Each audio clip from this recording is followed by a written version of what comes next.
Selamat siang Bunda. Berbagai informasi seputar wanita kami sajikan di iPop, informasi populer. Nah, sekarang kita mau bahas soal hewan peliharaan. Menurut beberapa penelitian, memberikan hewan peliharaan untuk si kecil itu bisa memberikan efek yang positif. Wow, bener nggak ya? Nah, terus kapan dong waktu yang tepat untuk memberikannya? Berikut informasinya.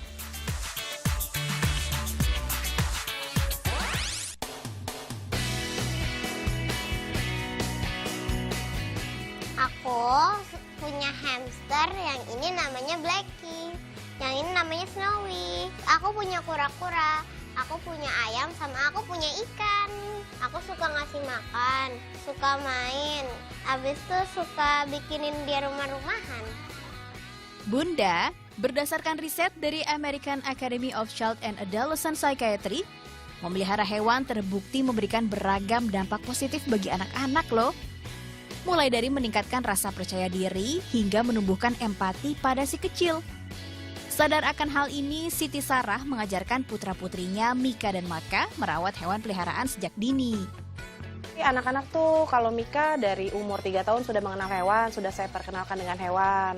Awal punya peliharaan itu dulu kucing, setelah itu nggak lama saya beliin kelinci, terus ada hamster juga. Ya kalau ikan sih memang sudah lama ya, ada ayam gitu. Dari umur 3 tahun lah sudah saya perkenalkan dengan binatang peliharaan. Bun, salah satu yang dilatih anak saat memelihara hewan, yaitu belajar memahami kebutuhan peliharaannya. Misalnya saat hewan gelisah, sebagai pertanda lapar atau ingin bermain, disinilah empati anak diasah. Kalau aku yang sering mati gara-gara sering dibawa kucing.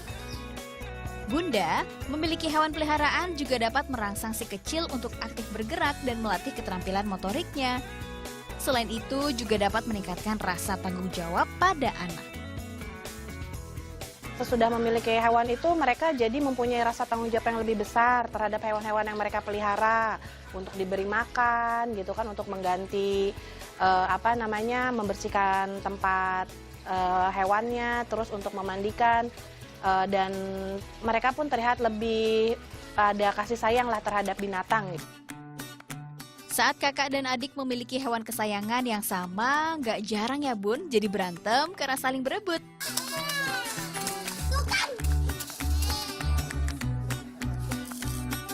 Nah, disinilah peran Bunda diperlukan agar konflik pada anak tidak berlarut-larut. Namanya adik kakak berebut sering, berebut mandiin, cuman biar mereka nggak rebutan ya kita kayak gini, bareng-bareng aja gitu. Sering berebut pegang hewan juga sering, berebutan hamster, berebutan kasih makan ikan, sering sih, namanya juga anak-anak. Namun Bunda, hewan peliharaan tentunya memiliki usia yang terbatas, karena usia hewan umumnya lebih pendek dari manusia.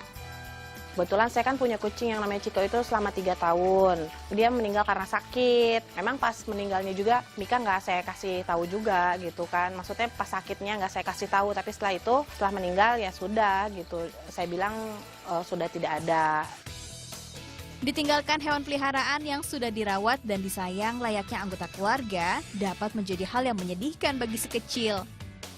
Penting bagi Bunda untuk dapat memberikan pemahaman agar si kecil siap menghadapi kehilangan. Kita bisa cerita mengenai kalau usianya anjing misalnya, tentunya berbeda dengan usia manusia. Kemudian kalau misalnya kucing, pemeliharaannya seperti apa yang bisa membuat dia bertahan lama. Paling tidak anak sudah punya wawasan pengetahuan sehingga dia juga siap dengan kondisi ketika hewan peliharaan tersebut sakit ataupun misalnya mati. Apalagi kalau untuk yang kecil-kecil ya, misalnya kayak hamster gitu. Kadang-kadang anak nggak siaga, kemudian hewannya lari, terus kita nggak tahu mesti kemana karena ya udah hilang aja gitu kan, pasti sangat sedih juga buat anak. Tapi yang pasti orang tua sudah harus menyiapkan secara mental kepada anak kondisinya seperti apa sehingga dia juga tahu akibatnya.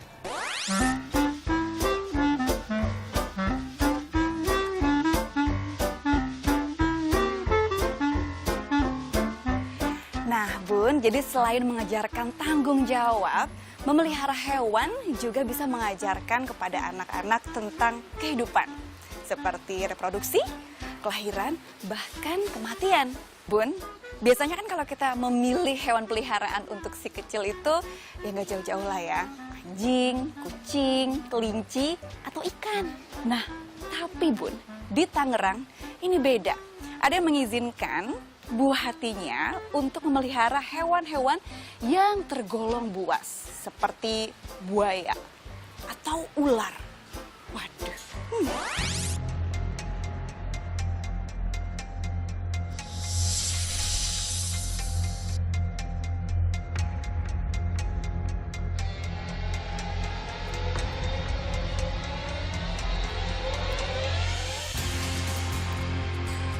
Bun, bocah cilik yang satu ini berani banget deh. Berbeda dengan bocah kebanyakan, Dilan Maharani tak takut saat berdekatan dengan hewan yang termasuk buas. Ular dan buaya pun dipilih Rani sebagai peliharaan. Salah satu hewan piaraan si Rani. Ini bapaknya dulu dapat dari orang Jawa. Kata orang Jawa itu katanya mah biawak, taunya buaya. Tapi bapaknya Rani bukannya beli sih, tapi dia tukar sama burung kacer. Nah, terus si Rani udah jatuh sayang sama dia lah gitu. Dimandiin, dibedakin, dikasih makan. Si Rani akhirnya jadi buat teman sama dia. Sebelumnya, video bocah berusia 4 tahun ini tengah memandikan dan menyikat gigi buaya albino yang bernama Ndut sempat viral di media sosial.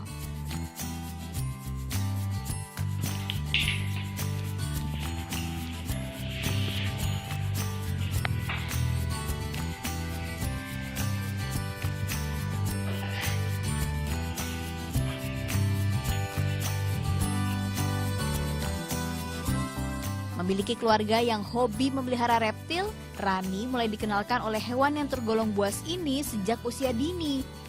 Kini Rani pun sudah terbiasa merawat hingga memberi makan hewan kesayangannya ini.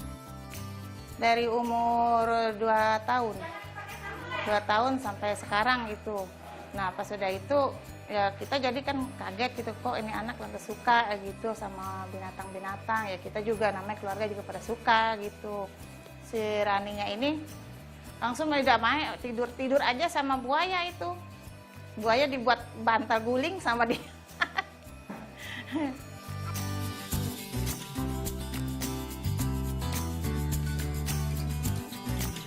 Terbiasa dengan hewan buas dari kecil, Rani tak memiliki rasa takut ketika berinteraksi dengan ular hingga buaya kesayangannya. Namun Bun, tetap perlu ya mengajarkan anak untuk tetap waspada pada hewan peliharaan. Ada beberapa hewan dalam kondisi takut itu dia bisa berbalik kepada bahkan sama tuannya ya gitu. Kondisi dia sakit atau dia sangat takut atau dia merasa dalam kondisi yang sulit, hewan tersebut bisa punya insting yang berbeda.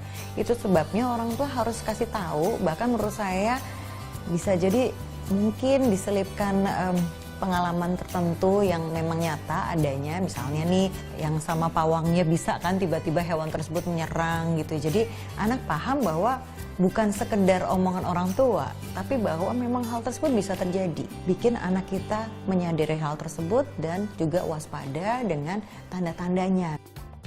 Nah, jika Bunda tertarik untuk memilih hewan reptil sebagai peliharaan untuk si kecil, Bunda juga harus mempertimbangkan faktor usia anak. Berdasarkan penelitian di Inggris yang dilakukan pada tahun 2015, reptil tidak baik untuk kesehatan anak prasekolah alias balita. Hasilnya, 1 dari 4 kasus infeksi salmonella pada anak prasekolah di Inggris terjadi pada anak yang memiliki hewan peliharaan ular atau reptil lainnya. Biar lebih jelas, kita tanya langsung deh ke dokter spesialis anak dari Rumah Sakit Ibu dan Anak Brawijaya Antasari ya Bun. Untuk reptil dan amfibi, idealnya tidak boleh dikelola atau dipelihara sama anak kurang dari 1 tahun. Reptil itu dia punya risiko menularkan namanya salmonella. Salmonella itu salah satu kuman kalau bisa menyebabkan namanya salmonellosis. Nah, salah satu jenis strainnya, kumannya adalah Salmonella typhosa yang menyebabkan namanya typhoid itu typhus. Anak di bawah 1 tahun karena dia belum paham gitu, dia pegang-pegang segala macam masuk ke dalam tubuhnya, akhirnya bisa mengakibatkan seperti itu.